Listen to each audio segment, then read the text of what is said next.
lot of words to live by. Thank you, Jim. I thank you. It's nice to be here. I feel at home when I come to these meetings. I was very lucky to have known Stan. I called him once when I got his phone number from Mitchell Gertz, his agent, and he says, call him. And he said, hello. And I said who I was. And he says, come on up and have lunch on Tuesday. And we chatted. We had a lot of fun. He was the dear man. And a great town. I feel good. Talking to Jim earlier, and he said a penny saved is a government oversight.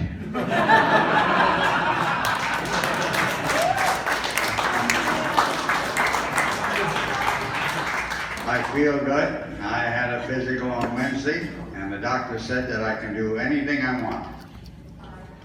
But it better be this week. That used to be a joke. Now it's getting closer to a fact. They say practice makes perfect. And they also said that no one is perfect, so I quit practicing. I don't know whether you've read about it. There was a highway patrolman, and he finally came across a bad wreck. And he looked inside, there's a man and woman dead in the back seat, and suddenly a little chimpanzee comes squirming out of the wreckage. And he said, what happened? They were drinking? Yeah. What else? They were smoking marijuana? Yes. Anything else? They were making love in the back seat? Yes. What were you doing?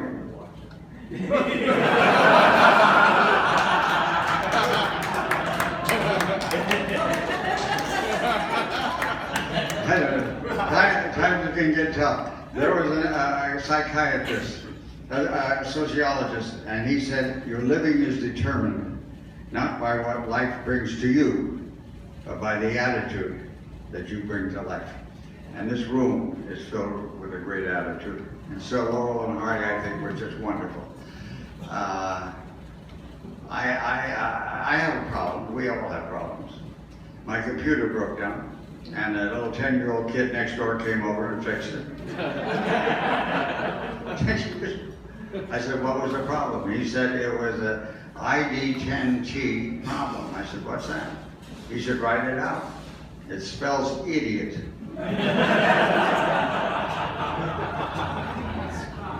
I loaned a friend of mine $8,000 and he had a facelift. Now I don't know where he is or what he looks like. I took my lady friend to, I bought her a new hamster fur jacket. And we went to the fair 2 days ago. It took me 2 hours to get her off of the Ferris wheel.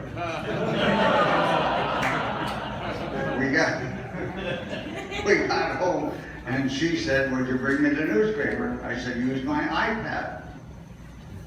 I heard a thud. She said, that spider will never know what hit him.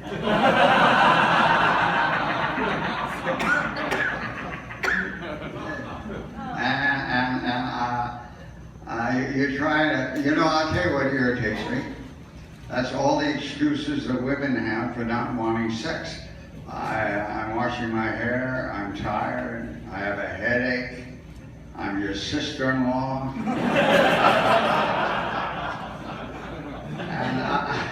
And you have to keep that line of communication open. You have to be able to talk about everything and iron out problems. A friend of mine, as a line of communication, broke down.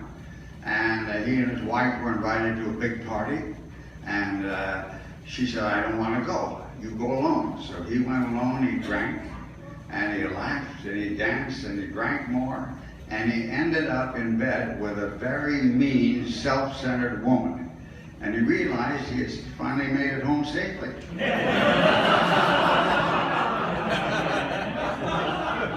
And she stepped out of the shower and dried off, and she said, what do you admire most? My beautiful face or my sexy body? He said, your sense of humor.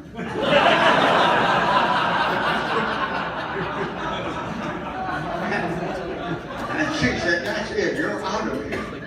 And packed her stuff, and he started to leave, and she She yelled after him, I hope you have a long, miserable life. He said, what, now you want me to stay? You're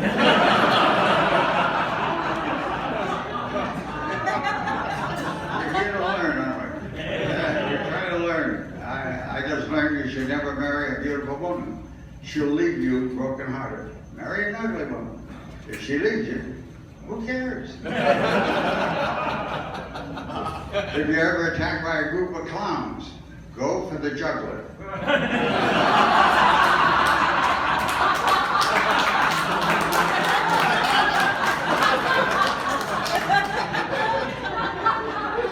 The archaeology department of UCA found a new pyramid. They were inside. There was a mummy on the table. They were dusting it off. He looked down and the lips were moving. And the mummy said, is Larry King still alive? I want to see more Laurel and Hardy pictures. I just love I have that whole collection. I love it. I grew up, I think the music is the backbone of all of life, our show business. You know, great music, the big bands, the symphonies, the singers. But I put the comedians right up there at the top also. Because with their material, they lift our spirits. And then I lift their material. And I remember, thank heaven for Milton Berle, Jack Benny, Hope, and Johnny Carson too. Thank heaven for Minnie Pearl, George Burns and Gleason, just to name a few. Oh, we had so many wonderful people ask me, who makes you laugh? And my answer is always Laurel and Hardy. And I knew Stan. I visited him at his Oceana Apartments. And we talked about the early days and the difficulty it was there to get enough money to get by. And it was tough, and he kept plugging, and he kept in there and working. He worked hard. I read a book that says talent is overrated. Everything is about hard work. And I remember one time that he said to me, you know, lad,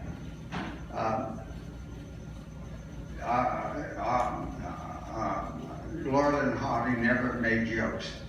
We got our laughs from the characters. But a fellow told me a story yesterday that a manager of an apartment building knocked on the door and said, I'm afraid I'm going to have to evict you from the apartment building. He said, why? He said, for urinating in the pool. He said, a lot of people do that. He said, from the diving board?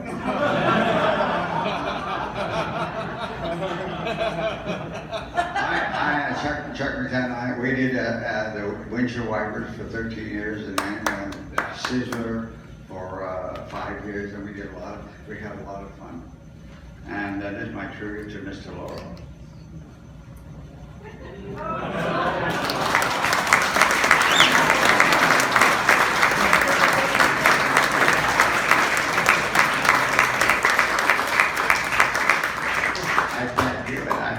You enjoyed the films. I usually have Ollie here with, hey Stan, excuse me, wait a minute. What is it, Ollie? Did you remember Burton and James, who was the one-man band? Well, I sure do. When they passed away, they had the cymbals on the knees, and he had the harmonica on a stick and a trumpet. Yeah, I know. And they had all the little bells and whistles, and they had the drums. Right. Well, he wanted to be buried in his outfit.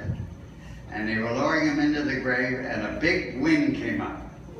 I bet it's the first time you ever heard anyone play at his own funeral.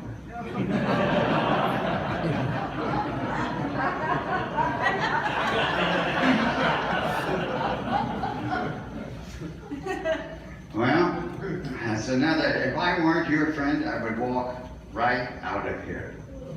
Ollie. What is it? Thanks for being my friend. And they had friends all over the world. And I remember an office manager who walked into the office building, and a guy hanging by his feet from the ceiling. He said, what's going on, Al? He said, I'm a light bulb. He said, take a couple of days off. And his assistant started to leave with him. He said, where are you going? He said, well, I'm not going to sit here and work in the dark.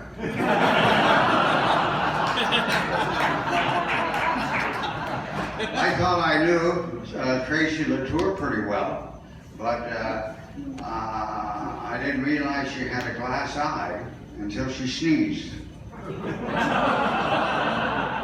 And the eye flew out across the room. I happened to catch it. I gave it back to her. She said, "Can I buy you a martini?" You do that for everybody? No, you caught my eye.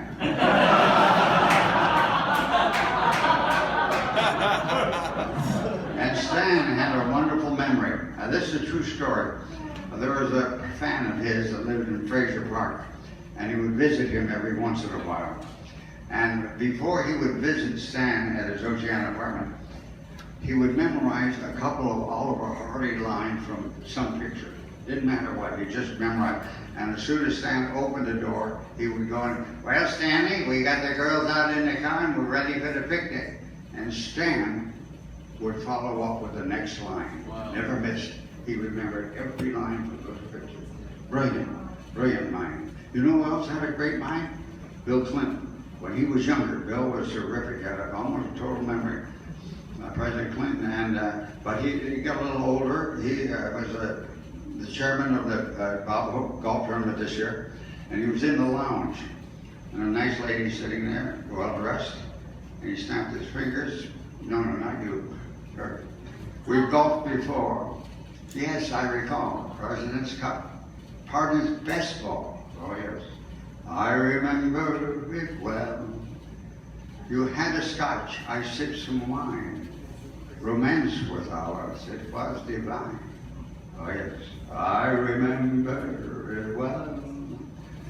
You had a bright red shirt, I was dressed in blue. Am I getting old? Oh no, not you. How strong you were, how bright and gay. A prince of love in every way. Oh yes, I remember it well. What year was that?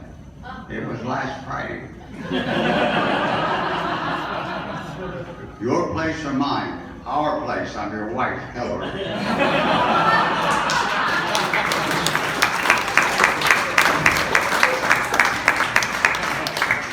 I remember the words of J.B.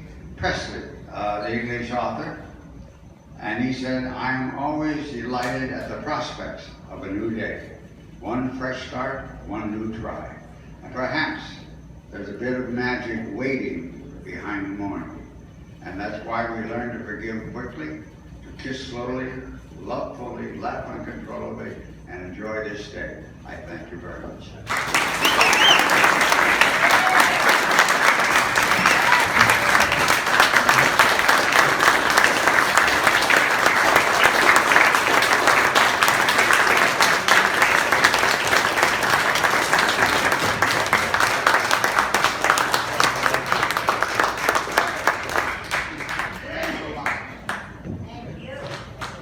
83 years young.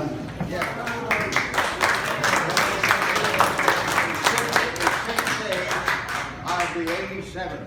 I just got my 5-year driver's license, so I hit my last tree when I'm 92.